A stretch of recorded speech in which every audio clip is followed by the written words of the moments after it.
Pernah nggak sih ngerasain bikin daftar tujuan, resolusi, wah ambisius banget, tahu-tahu udah lupa aja gitu. Nah, gimana kalau ternyata masalahnya itu bukan di kita, tapi di tujuannya? Di sini kita bakal coba bongkar rahasia gimana caranya bikin tujuan yang bener-bener nempel, yang punya arti, bukan cuma sekedar to-do list biasa. Oke, ini dia nih peta perjalanan kita.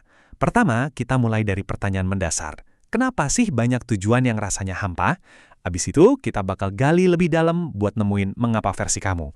Terus, kita rancang rencana yang konkret, cari tahu cara biar semangatnya nggak padam di tengah jalan, dan yang paling penting, gimana caranya menikmati prosesnya. Yuk, kita mulai dari sini? Coba deh, mungkin ini kedengaran familiar. Kamu berhasil capai target, misalnya berat badan turun atau dapat promosi yang diincar. Tapi kok rasanya aneh ya? Bukannya seneng banget, malah ada rasa hampa gitu. Aneh kan? Nah, apa sih yang sebenarnya terjadi? Yuk kita bedah. Nah, ini dia pertanyaan utamanya. Kenapa ya resolusi tahun baru atau tujuan-tujuan besar itu sering banget gagal? Apa kita kurang disiplin? Apa kita pemalas? Atau jangan-jangan ada sesuatu yang lebih dalam lagi yang kita lewatkan? Jawabannya, ternyata bukan soal itu semua. Dan ini dia kuncinya. Seringkali masalahnya itu bukan karena kita kurang niat atau kurang tekad, bukan. Tapi karena kita nggak punya koneksi sama tujuan itu. Kita sering banget ngejar sesuatu yang kelihatannya keren dari luar atau sesuatu yang katanya harus kita capai. Padahal kita lupa nanya ke diri sendiri, apa sih yang benar-benar bikin hati kita bergetar? Nah, para ahli menyebutnya tujuan selaras diri atau self-concordant goals. Gampangnya gini, ini adalah tujuan yang kita kejar karena kita ingin, bukan karena kita harus. Tujuannya itu datang dari dalam diri sendiri, bukan karena tekanan lingkungan atau ekspektasi orang lain. Inilah bedanya antara motivasi yang kayak api unggun, awet panasnya, sama motivasi yang kayak kembang api, keren sesaat, terus hilang. Oke, sekarang kita masuk ke bagian yang paling krusial nih. Sebelum kita pusing mikirin apa yang mau dikerjain atau gimana caranya, kita perlu mundur selangkah dan tanya, kenapa? Kenapa ini penting buat saya? Karena kenapa inilah fondasi dari semua yang akan kita bangun.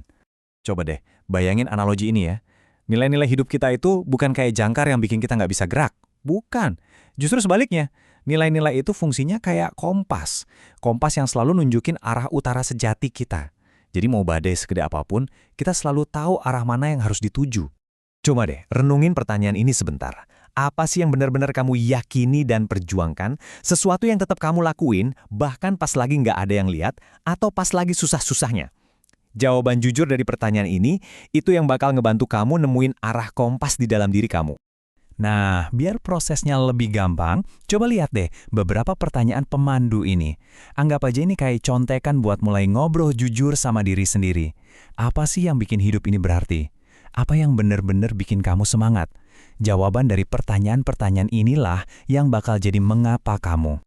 Oke, kompasnya udah di tangan. Sekarang waktunya kita gambar petanya. Pertanyaannya, gimana cara kita mengubah visi besar yang tadi udah kita temukan jadi langkah-langkah nyata yang bisa kita kerjain sehari-hari?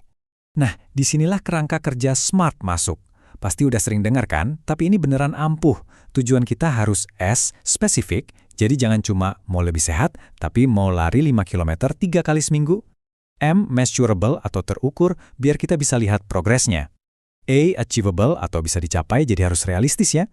R, relevan, ini penting banget, harus nyambung sama mengapa kita tadi. Dan terakhir T, time bound alias ada tenggat waktunya.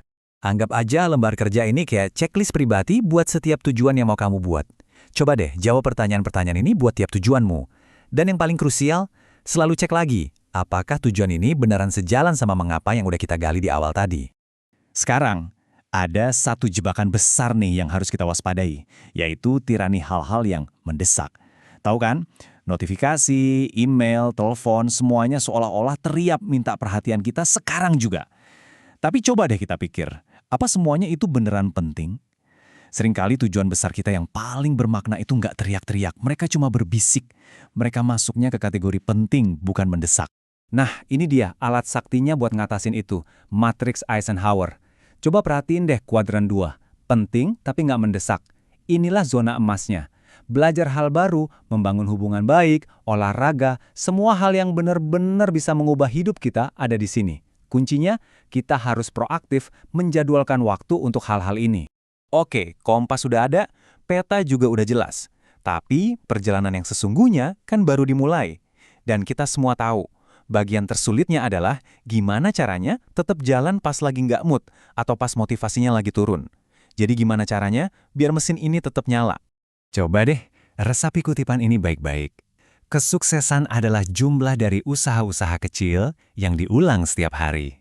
Inilah rahasianya. Beneran deh, gak usah mikirin puncaknya yang kelihatan jauh banget. Cukup fokus saja sama satu langkah kecil di depan kamu. Satu langkah aja untuk hari ini. Dan jangan pernah sekali-kali meremehkan kekuatan dari kemenangan-kemenangan kecil ini.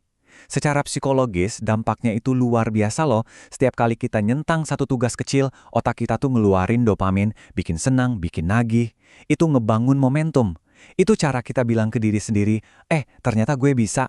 Lama-lama, ini ngebangun keyakinan kalau kita bisa terus bertumbuh, dan itulah bahan bakar terbaiknya. Satu lagi, ingat ya, kamu nggak harus nanjak sendirian. Coba deh cari rekan seperjalanan. Bisa teman, mentor, siapa aja yang kamu percaya. Seseorang yang bisa kamu ceritain tujuanmu, dan yang sesekali bakal nanya, gimana progresnya? Kadang pertanyaan sesimpel itu udah cukup jadi pembeda antara lanjut atau berhenti. Nah, untuk bagian terakhir, kita ngomongin soal mindset. Karena jujur aja, perjalanan ngeraih tujuan itu nggak pernah kayak jalan tol yang lurus dan mulus. Nggak akan. Lebih mirip kayak jalur pendakian gunung kan? Kadang nanjak, kadang landai, kadang harus turun dikit. Kuncinya itu bukan di jalurnya, tapi di cara kita melihat perjalanan itu sendiri. Dan ini mungkin perubahan pola pikir yang paling penting. Kalau kamu ketemu jalan buntu, atau bahkan jatuh, itu bukan berarti kamu gagal. Sama sekali bukan. Anggap aja itu sebagai data. Sebagai umpan balik, sebagai kesempatan buat kita nanya, oke, dari sini apa yang bisa gua pelajarin? Rute mana lagi ya yang bisa dicoba? Jadi, lihatlah semua ini sebagai sebuah siklus yang hidup, yang terus berputar. Tinjau lagi tujuanmu secara berkala, cek lagi, masih relevan nggak? Sesuaikan rencananya kalau perlu, dan yang terpenting, belajar terus. Ingat, rencana terbaik itu bukan yang paling kaku, tapi yang paling adaptif. Fleksibilitas itu kekuatan super kamu di sini. Karena pada akhirnya, menetapkan tujuan yang bermakna itu bukan cuma soal sampai di garis finish, sama sekali bukan. Ini tentang siapa diri kita saat menjalani prosesnya. Jadi pertanyaan terakhirnya bukan lagi apa yang akan kamu capai, tapi kamu akan menjadi pribadi seperti apa di sepanjang perjalanan ini? Selamat memulai penjelajahanmu.